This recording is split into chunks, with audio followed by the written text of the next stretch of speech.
मैं Akhilanand Tiwari, Hindustan health time से। इस समय हम लोग मौजूद हैं तिक्कमपुर अशरफी हॉस्पिटल में और हम बात करेंगे वरिष्ठ general physician doctor Zahid Iqbal Ansari ji से और हम जानेंगे विभिन्न रोगों के बारे में।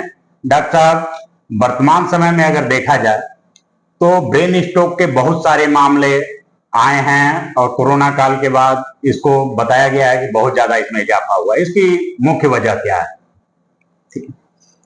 पहले तो मैं डॉक्टर जाहिद इकबाल अंसारी, जो कि जनरल फिजिशियन अशरफी हॉस्पिटल में कार्यरत हूं।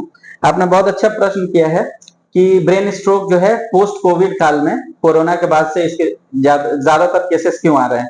पहली चीज कि कोविड के बाद से हमारे जो ब्लड के अंदर जो ब्लड सेल्स हैं उसके अंदर कोगुलेशन, जो एंटीकोगुलेंट और कोगुलेशन हैं, तो उसके अंदर काफी भिन्नताएं आई हैं कि हमारा ब्लड जो है उसके अंदर क्लॉटिंग फैक्टर्स में बहुत सारे डिरेंजमेंट्स आए हैं, जिसकी वजह से ब्लड जो है जिस तरीके से मुख्य रूप से फ्लो करता था उसमें आगे बाधा उत्पन्न हो रही है, जिसका एक ये वजह है जिसकी वजह से ब्रेन स्ट्रोक के या हार्ट अटैक के केसेस बढ़े हुए हैं। और दूसरी, ब्रेन स्ट्रोक के बाद अगर देखा जाए तो पैरालिसिस के भी मरीजों की संख्या बढ़ी है। इसकी क्या मुख्य वजह है? दिनचर्या, एक्सरसाइज या फास्ट फूड, किस तरह के आहार की वजह से है या दूषित पेयजल, क्या है वजह इसकी? देखिए, हम लोग जब बात करें स्ट्रोक के बारे में तो एक मोटा मोटी टर्म है जिसको लोग समझ नहीं पाते हैं। ब्रेन स्ट्रोक का मतलब होता है सेरेब्रोवैस्कुलर एक्सीडेंट। ये पूरा एक इवेंट है, सीवीए। इसमें दो प्रकार के रोग होते हैं। उसमें एक होता है इन्फाक्टिव स्ट्रोक और दूसरा होता है हेमरेजिक स्ट्रोक। इन्फाक्टिव स्ट्रोक जो चीज है वो साधारण भाषा में समझें। इन्फाक्टिव स्ट्रोक का मतलब है कि ब्लड क्लॉट, कोई एम्बुलस या थ्रोम्बस ब्लड के जो फ्लो में ब्रेन के किसी हिस्से में जाके क्लॉट कर जाता है, अटक जाता है, जिसकी वजह से उसके आगे की ब्लड सप्लाई हैम्पर हो जाती है, जिसकी वजह से आगे ब्लड सप्लाई ना पहुंचने की वजह से ब्रेन का वो एरिया मोमेंटरली थोड़ी देर के लिए अफेक्टेड होता है। उसको हम लोग इन्फाक्टिव स्ट्रोक बोलते हैं। वो इन्फाक्ट की वजह से होता है। वो जो थ्रोम्बस या क्लॉट जो होता है वो हार्ट से निकल के जाता है, तो उसका एक मुख्य कारण हो सकता है कि कार्डियक डिजीज हो। उसमें एट्रियल फिब्रिलेशन हम लोग जानते हैं, जो कि मोस्ट कॉमन डिजीज है। ये एक वाल्व का डिजीज है, एट्रियल फिब्रिलेशन। तो इसको मैं विस्तार से और बताऊंगा। और दूसरी चीज होती है हेमरेजिक स्ट्रोक, कि लकवा जो दूसरे प्रकार का है वो हेमरेज से होता है। उसमें क्या है कि दिमाग की नस फटती है, उसमें नस का ब्लॉकेज नहीं होता, वो नस फटती है, जिसका मुख्य कारण है high BP, high blood pressure. तो हाई बीपी जो होता है उसका जो कारण है वो यही है कि नमक का सेवन लोग ज्यादा कर रहे हैं, लाइफस्टाइल बिगड़ी हुई है, पहले से कार्डियोवैस्कुलर डिजीज में रिस्क फैक्टर्स में हमारा ब्लड प्रेशर चेंजेस हैं, किसी का डिसलिपिडीमिया है, कोलेस्ट्रॉल बढ़ा हुआ है, और शुगर के रोगी भी हैं।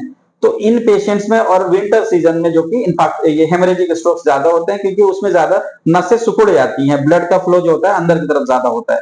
तो ये दो भिन्न तरीके के स्ट्रोक हैं, जिनको कि एक को हेमरेजिक स्ट्रोक बोलते हैं, एक को इन्फैक्टिव स्ट्रोक बोलते हैं।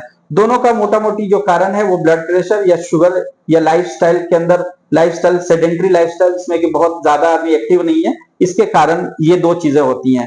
दोनों का जो लक्षण होता है मोटा मोटी एक जैसा होता है कि शरीर का एक हिस्सा, कोई एक दाहिना या बायां हिस्सा या फिर दोनों हिस्सा, वो डिपेंड करता है कि ब्रेन का कौन सा हिस्सा इन्वॉल्व है। उसके हिसाब से शरीर का हाथ दाहिने तरफ का या दाहिने तरफ का पैर, या बाएं तरफ का हाथ या बाएं तरफ का पैर, या फिर चारों, दोनों हाथ दोनों पैर इन्वॉल्व होते हैं और इफेक्टेड होते हैं। उसमें जो स्टार्टिंग के लक्षण है उसमें बोलने में इंसान जब बोलता है स्लरिंग ऑफ स्पीच, यानी बोलने में लड़खड़ाहट होती है, साफ सेंटेंस नहीं बोल पाता है, पहली चीज। दूसरा, मुंह एक तरफ टेढ़ा हो जाता है, एंगुलर डेविएशन ऑफ माउथ बोलते हैं। तीसरी चीज, पावर वीकनेस होती है, जब हाथ उठवाते हैं मरीज का हाथ नहीं उठा पाता है। घर पे जब जो लोग नोटिस किए होते हैं वो स्वे करती है, शरीर से जब चलता है तो एक तरफ शरीर भागता है उसका, शुरुआत में यही होता है, उसके बाद से लोग उनको पेशेंट को लेकर के आते हैं। तो जब अस्पताल में उस मरीज को लाया जाता है तो हम लोगों का जो पहले तो घर वाले इस चीज को नोटिस करें कि ऐसी कोई भी चीज आती है, बोलने में लड़खड़ाहट आ जाए अचानक से, या फिर शरीर एक तरफ भागे, या मुंह टेढ़ा हो जाए बोलने से, ठीक तरीके से आदमी अपना दांत नहीं दिखा पाए, उस स्थिति में मरीज को तुरंत अस्पताल में लाना है।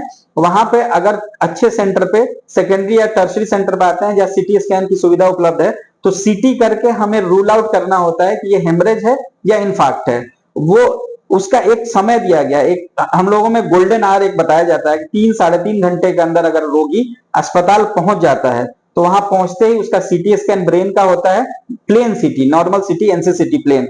उसमें अगर हेमरेज के लक्षण मिलते हैं तो उसका उपचार दूसरे तरीके से होता है, और अगर इन्फार्क्ट की वजह से वो स्ट्रोक है तो उसका उपचार अलग से होता है। जो इन्फार्क्ट है वो नस में ब्लॉकेज की वजह से होता है, इसलिए वहां एंटीकोगुलेंट दवाई चलती है, नस को खोलने के लिए दवाई चलती है, जो ब्लड जो क्लॉट कर गया है उसको खोलने की दवाई चलती है, एंटीकोगुलेंट चलाया जाता है।